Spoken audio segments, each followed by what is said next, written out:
Shalom family, shalom.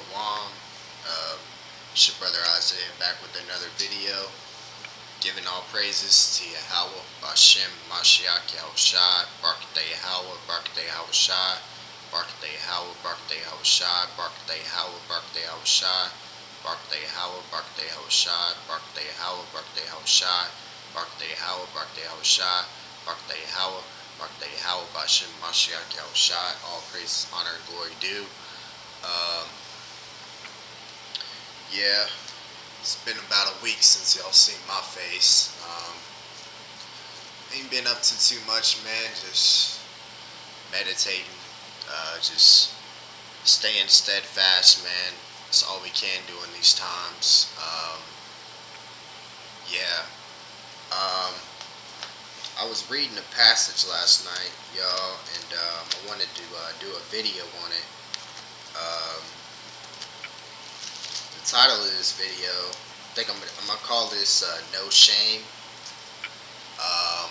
It's just gonna go into how we really, man, was going really going to like how the Northern Kingdom went off in this passage, just how the Most High really gets down, man. And let me read my notes. We just got to understand why it's important to fear the judgment of the Most High. And I feel like this passage is going to kind of piggyback off of the video I had done last week. You know, my little, ride along video, whatnot. Salakia, my camera, bro, it always, it's like, oh, really, okay, y'all can see me a lot better now. Alright, this is kind of piggyback off of that video a little bit, but yeah, I mean, let's just go ahead and read this passage, man. I just thought it was edifying. I wanted to bring it out to you guys and just show you, man. Most High wants to put judgment on us, man. He really goes all the fuck out. And just thinking about the judgment to come for these other nations and still for our people too. Or 2/3 of our people, man. Because they won't fucking listen. And it's just a testament of, if you feel like you find yourself getting off track or whatnot, man, hey, man, Book of Ezekiel has a lot of this in it, you know what I'm saying? But this one passage stood out the most to me in the spirit. I was reading, I was like, damn, like, we really pissed him off, man. We really pissed him off. But I'm gonna stop a few times to give definitions and stuff like that so y'all get a better understanding from the KJV. But let's start. Ezekiel chapter 23 verse 1. The word of the Lord came again unto me, saying, Son of man, there were 2 women, the daughters of one mother, and they committed whoredoms in Egypt. They committed whoredoms in their youth. There were their breasts pressed, and they bruised the teats of their virginity. So, talks about bruising the teats of their virginity means they lost it to the Most High. And this is all symbolic, just right from the jump. It's symbolic.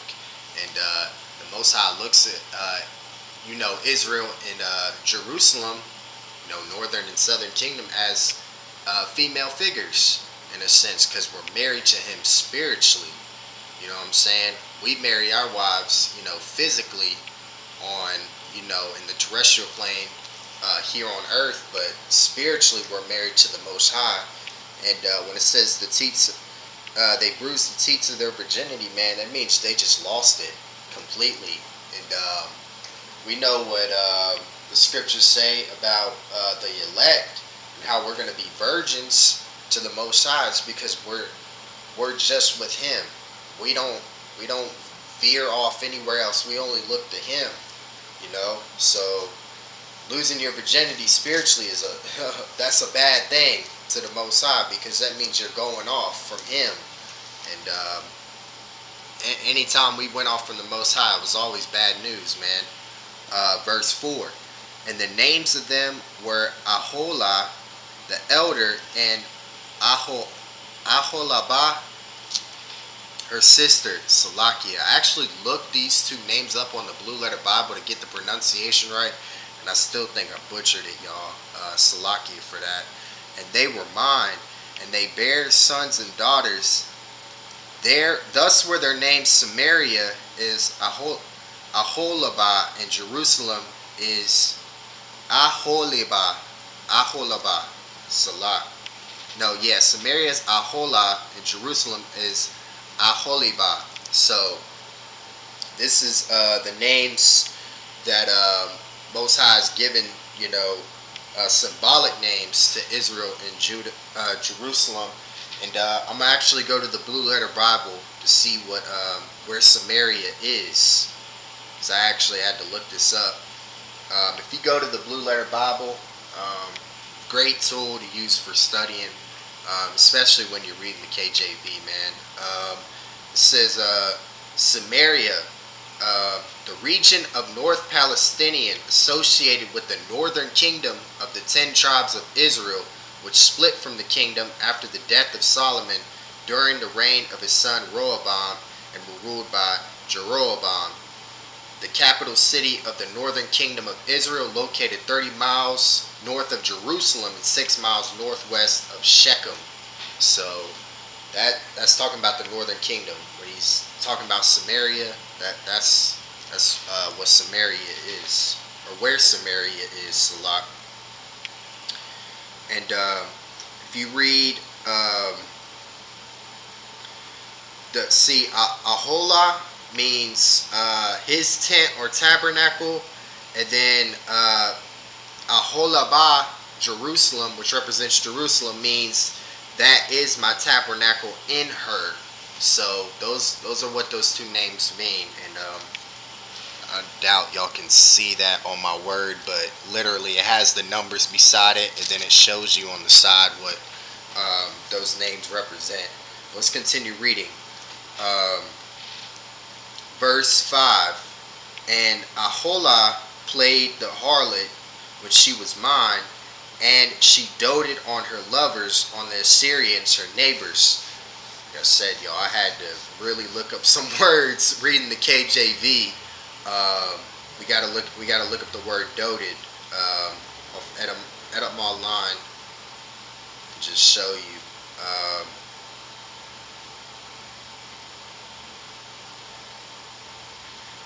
This is the verb dote.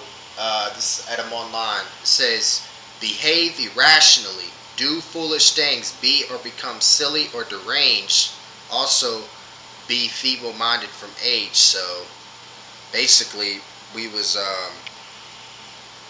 doing stupid shit, going after the heathen gods and stuff. And the Most High really had to. You're gonna see how man. We're gonna continue reading. Which were clothed with blue captains and rulers, all of them desirable young men, horsemen riding upon horses.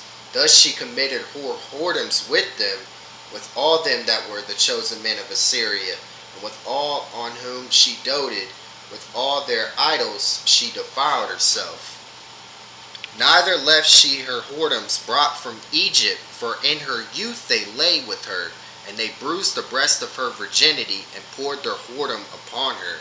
So, man, when you read this, you really got to know it's in a spiritual sense where the Most High is coming from. Because when I first went through this, I was like, hold on, is he really just talking about two women?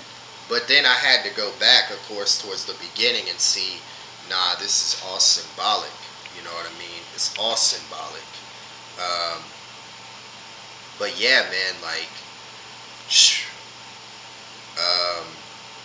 just the way we went off. Even like the scriptures say, there's nothing new under the sun. So just keep envying our oppressor, man, in which the scriptures clearly tell us not to do, man. I'm going to bring out that precept later on as we continue reading this passage. I think it was stopped at verse 9. It says, "Wherefore I have delivered her into the hand of her lovers, into the hand of the Assyrians, upon whom she doted. These discovered her nakedness. They took her sons and her daughters and slew her with the sword, and she became famous." And this famous, in a sense, is talking about a name, a name, big name among, and it says among women, which we know women ties back into false doctrine, spiritually speaking, not a physical woman, but false doctrine. For they had executed judgment upon her, and when her sister Aholibah saw this, she was more corrupt in her inordinate love than she, and in her whoredoms more than her sister in her whoredoms. So, Salakia. Yeah, so Aholibah is representing Jerusalem. So, man, saw Northern Kingdom going off. Shit, Jerusalem didn't do any better. It did. Southern Kingdom, we didn't do any better. Went off too. You know what I mean? But Northern Kingdom is really, really heavy in idolatry. Bad. You know what I mean? So, just knowing this, it's like, man, if we saw what happened to Israel, the Northern Kingdom, it's like, shit, you'd think we would learn, but hey, getting a better understanding of what Brother Matt has recently brought out with, these wicked angels basically taking dominion from the garden over the earth. It was like, it was bound to happen until Yahushua came and corrected that, because everybody else that came after Adam fell upon sin, man. Everybody. There was really no beating it, because the earth had been given into the hand of the wicked. So yeah, man, that just goes to show you, like, man, and just, I'm bringing this passage out to show you, man, just why it's the importance of us coming back to the Most High, man, because this has been a tug between us and the Most High, man, trying to get us on point. We just kept going off and off and off and off and off. This is like, man, now we're finally here. Now he's finally got his elect. Now his representation on earth is about to represent him. And it took a little over 3,000 years to get it done. You know what I'm saying? So it's just something that can't be taken lightly. I'm just bringing out this passage to show you where we went off and the importance of staying close to him, man. Staying close to him. Verse 11. When her sister Aholibah saw this, she was more corrupt in her inordinate love than she, and her whoredoms more than her sister in her whoredoms. She doted upon the Syrians and their neighbors, captains and rulers, clothed most gorgeously, horsemen riding upon horses of all them desirable young men.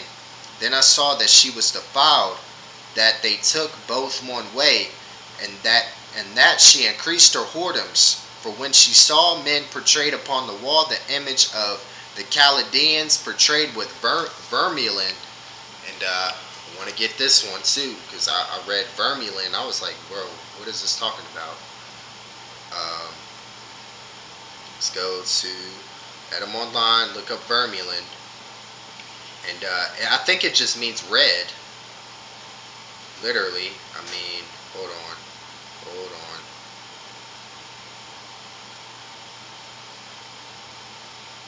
Yeah, it's like, it says cinnabar, red dye, red lead, bright red, scarlet, crimson. So it's just like a fancy word for red. Verse 15, girded with girdles upon their loins, exceeding in dyed attire upon their heads, all of them princes to look to after the manner of the Babylonians of the Chaldea, the land of their nativity. And as soon as she saw them with her eyes, she doted upon them and sent messengers unto them into Chaldea. And the Babylonians came to her into the bed of love, and they defiled her with their whoredom. She was polluted with them, and her mind was alienated from them.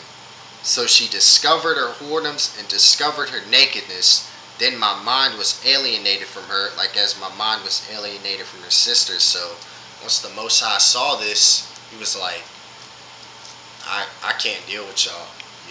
Y'all have completely gone away from me. You know what I mean? Y'all have forsaken me. Y'all left me. You know?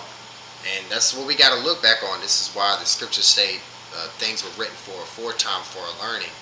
We look back on going away from the Most High. Stuff like that, you know? And when Brother Matt brings out these videos, man, of like shit we're fucking up on or shit that we need to correct, man, we just got to take it on the chin, bro. Because I'm telling you, what I'm about to read in this passage, bro, is going to show you how pissed off the Most High gets when you don't fucking listen, man. When you don't fucking listen and he's trying to give you the truth, or he is giving you the truth, and then, you know, you still try to shun that shit off, man, he's going to fuck you up, man. I'm telling you. Telling you, man. You know, Brother Matt's been bringing out some heavy shit lately. And all praises, man. You know, like he said, I think it was earlier, like we all got some shit to work on. You know what I mean? And this word is supposed to cut. It's supposed to get you right. You know what I mean? This is what this shit is for. Without it, it's like, shit, what do we need the word for? We need it for correction, man. That's real shit. But I wanted to bring out a precept.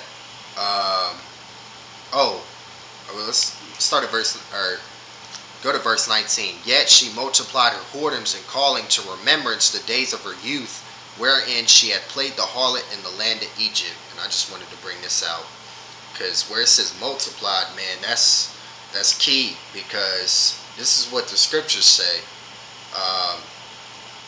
This is Ecclesiastes chapter 8 verse 11. It says, because sentence against an evil work is not executed speedily, therefore the heart of the sons of men is fully set in them to do evil. So they multiplied their whoredoms, right? Most High didn't. They multiplied their whoredoms. That means the Most High didn't get them right away. He didn't judge them right away. Most High, hey, he's patient. He's like, I'm going to give y'all a chance to try to correct yourselves before I bring that judgment. I'm going to give y'all a chance. I'm going to give y'all a chance. He's done that over generation after generation. Of course, we know now, and this time, it's probably like a special time, bro, because if you're meant to be judged, bro, that's it for you. You know what I mean? That's it. You have no way of getting out of it unless you may be a woman and you could get saved through a man of the Lord, but, you know, what are your chances there? You're already playing with fire right there. Then a man, you take the mark, you're done completely, man. So this time of judgment is completely different from any other time, man, but still we can look back and see how the Most High continuously gets down, man. He tries to work with us, man, and we still don't want to fucking listen. But let's continue reading. Verse 20, and I'm gonna actually bring out the NIV on this one, because this one can you be like, what did it just say? You know what I'm saying? You'd be like, I have no idea what that just said, bro. I'm gonna bring out the NIV, or yeah. Let's see. I think the NIV had the best. Yeah. This is the NIV for Ezekiel 23 and 20. It says, there she lusted after lovers whose genitals were like those of donkeys, and whose emission was like that of a horse. Like I said, all that's symbolic. You know what I mean? All that's symbolic. Um, but this is verse 21. Thus thou callest to remembrance the lewdness of thy youth, and bruising thy teats by the Egyptians for the paps of thy youth.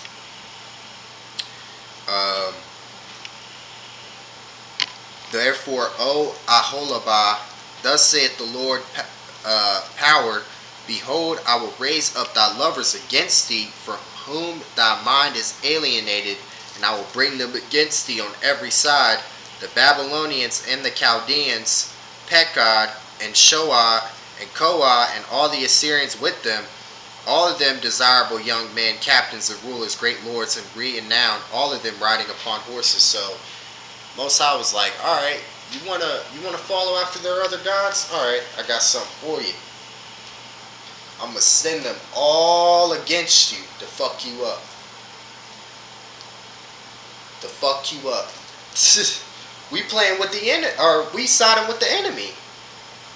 This point, we're siding with the Babylonians, Chaldeans. We're amazed at the shit that they got, of course, because still in this time, earth is given into the hand of the wicked, because we can't hold power, because we kept going off from the Most High. We could not hold any source of power. This is why this time is so special, because this is where we are going to hold power over these heathens, finally. Now, we had it for maybe like 40 years of Solomon, but it's like 40 years. That's what, like half of a man's life? You know what I mean? Like, or damn near 3/4 of a man's life nowadays. Like, that ain't nothing. We're going to hold it for eternity, man. This is why, just looking back on shit like this, man, it just goes to show you, like, why we should fear the Most High, and why it's so special that we are actually with him now, that he's come back to us, man. We didn't know him. He's always known us, but man, it's like we never knew him. It's crazy, man. All praises, he's merciful. Verse 24, they shall come against thee with chariots, wagons, and wheels, and with an assembly of people, which shall set against thee buckler and shield and helmet round about, and I will set judgment before them, and they shall judge thee according to their judgments. Man, so basically the Most High was like, I'm going to let them do whatever the fuck they want to you, according to their judgments. Even if it goes against what I usually judge y'all on, I don't give a fuck. I'm going to give y'all into their hands. They're going to do whatever the fuck they want to y'all, because y'all didn't want to fucking listen, man. Verse 25, and I will set my jealousy against thee, and they shall deal furiously with thee. They shall take away thy nose and thine ears, and thy remnant shall fall by the sword. They shall take thy sons and thy daughters, and the residue shall be devoured by the fire. We'll be spoiling our kids, you know what I mean? Anybody else that was left was going to get fucking burnt up, man. Shit. Most High don't fucking play, man. Verse 26, they shall also strip thee out of thy clothes, and take away thy fair jewels. Thus will I make thy lewdness to cease from thee, and thy whoredom brought from the land of Egypt, so that thou shalt not lift up thine eyes unto them, nor remember Egypt any more. Which we know Egypt just means bondage. Wherever we're at in captivity is Egypt. You know what I mean? So America is modern day Egypt for Israelites, because this is where the biggest concentration of Israelites is on the planet. But wherever we are, we're in Egypt. You know, if we're away from Israel, we're in Egypt, bro. Verse 28, for thus saith the Lord power, behold, I will deliver thee into the hand of them whom thou hatest, into the hand of them from whom thy mind is alienated. Did that now. We are in the hand of whom we hate, or we're supposed to hate. Of course, we got these wicked ass Israelites, I can't even call them Israel right now, man. What do the scriptures say? They're not all Israel which are from Israel. Man, it can't even be considered Israel right now, bro, because they're in a heathen mindset, especially that Christianity doctrine, man.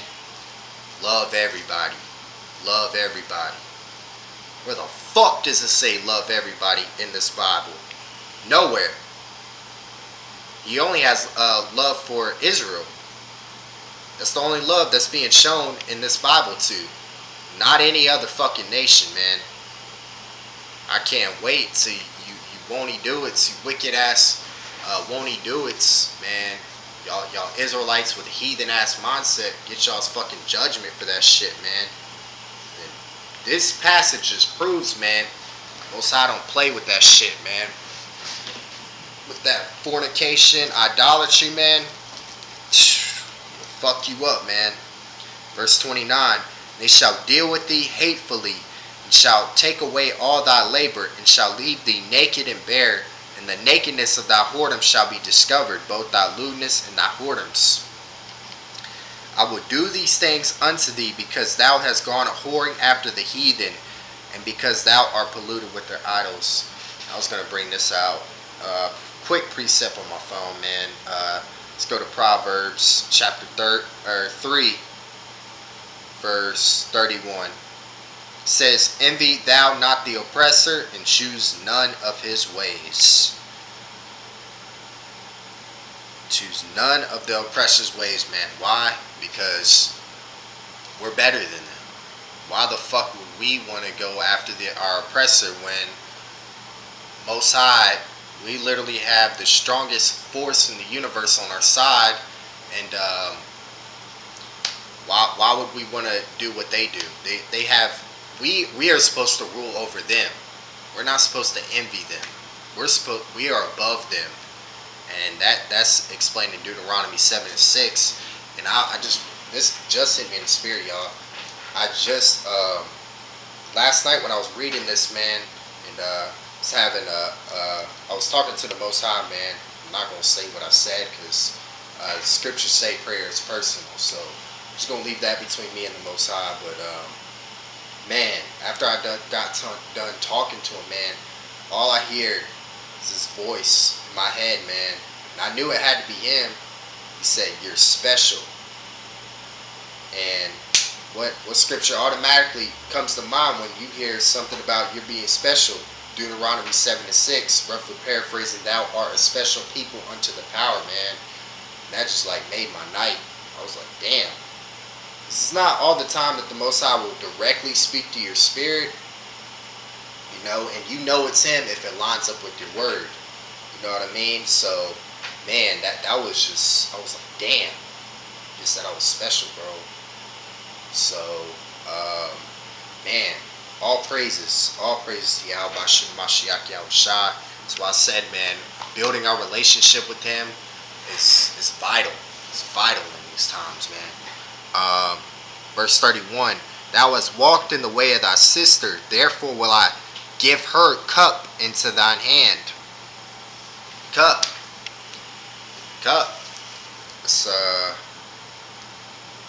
Let's bring this out real quick. If I'm not mistaken, we're going to be coming out of Psalms 75.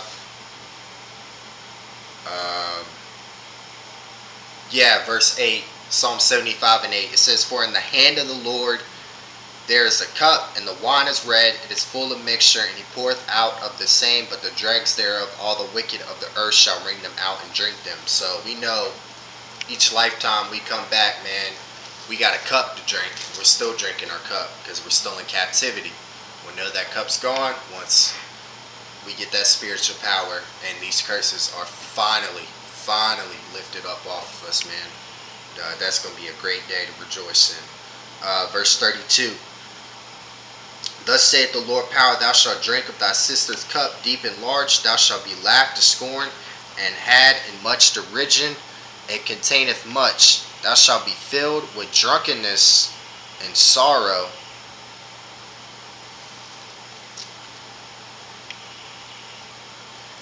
With the cup of astonishment and desolation, with the cup of thy sister Samaria. Thou shalt even drink it and suck it out, and thou shalt break the shreds thereof, and pluck off thine own breast, for I have spoken it, saith the Lord. Therefore thus saith the Lord power, because thou hast forgotten me, and cast me behind thy back, therefore bear thou also thy lewdness and thy whoredoms. The Lord said moreover unto me, Son of man, wilt thou judge Aholah and Aholabah? Yea, declare unto them their abominations. They have committed adultery, and blood is in their hands, and with their idols have they committed adultery, and have also caused their sons whom they bear unto me to pass for them through the fire to devour them. Moreover, this they have done unto me. They have defiled my sanctuary in the same day, and have profaned my Sabbaths. For when they had slain their children to the idols, then they came the same day into my sanctuary to profane it.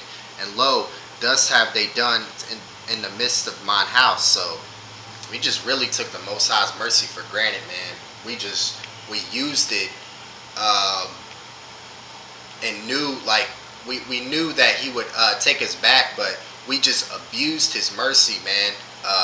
And that's why he had to completely, put away the northern kingdom because of how bad they went off into idolatry. But just us too, man. Southern kingdom, we got fucked up. Of course, we're getting fucked up the worst because Judah is the lead tribe. That's where Yahushua comes from. So-called Negroes in America get it the absolute worst with this oppression, man. Absolute worst. We just abused the Most High's mercy. We took it for granted. And we had to learn, just like Hebrews 5 and 8 says, he learned obedience through the things which he suffered. We had to do the same thing, man. Same thing, man. Verse 39,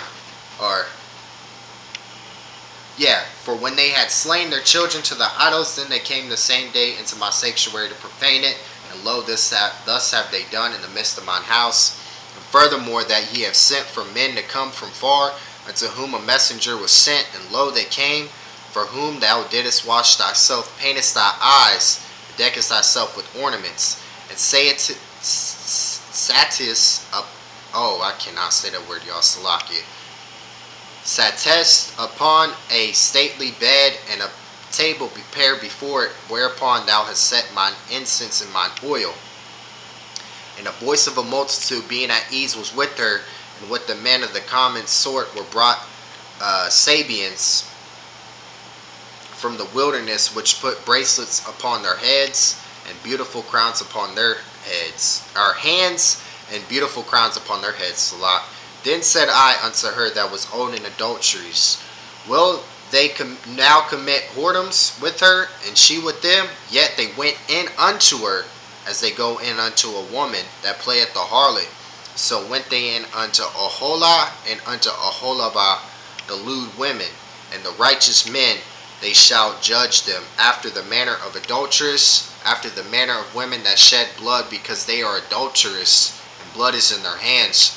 For thus saith the Lord power, I will bring up a company upon them, and will give them to be removed and spoiled, and the company shall stone them with stones, and dispatch them with their swords. They shall slay their sons and their daughters, and burn up their houses with fire. Thus will I cause lewdness to cease out of the land, that all women may be taught not to do after your lewdness. And they shall recompense your lewdness upon you, and ye shall hear the sins of your idols, and ye shall know that I am the Lord power. So that's the end of that passage, man. Like I said, it's just looking back on how we really went off, man, and how special it is that we are back with the Most High. I wanted to bring this out real quick. This scripture has to deal with our restoration. Let's go to Jeremiah chapter 30, verse 11. It says, For I am with thee, saith the Lord, to save thee. Though I make a full end of all nations, whither I have scattered thee, yet will I not make a full end of thee, but I will correct thee in measure, and will not leave thee altogether unpunished. He's correcting us. That's why we had to go through all that shit, man. He had to correct us and measure. So, coming into this time, we would know who we are, and everything would come back to full circle for righteousness to finally be restored on this planet, for the Most High to have representation, righteous representation of Him on this planet as well. Lord willing, you guys were edified though. This video ran damn near 35 minutes, but I had to get this out. Lord willing, you guys were edified. Just want to end it off giving all praises, honor, and glory to Yahweh, Bashim Mashiach Yahushua. All praises due. I'll catch you on the flip side. Shalom.